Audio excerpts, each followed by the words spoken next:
understanding of myself, choosing my future career.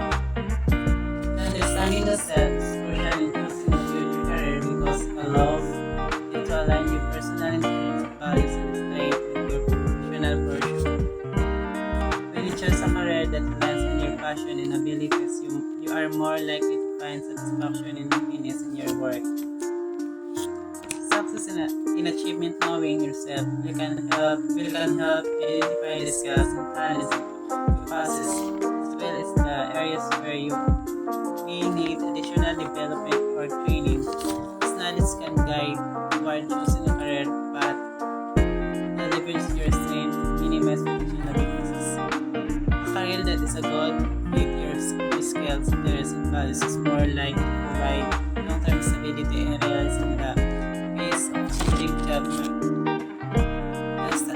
Understanding the self is essential in choosing a future career because it allows personal fulfillment, success, and long-term stability, work-life balance, and continuous personal growth.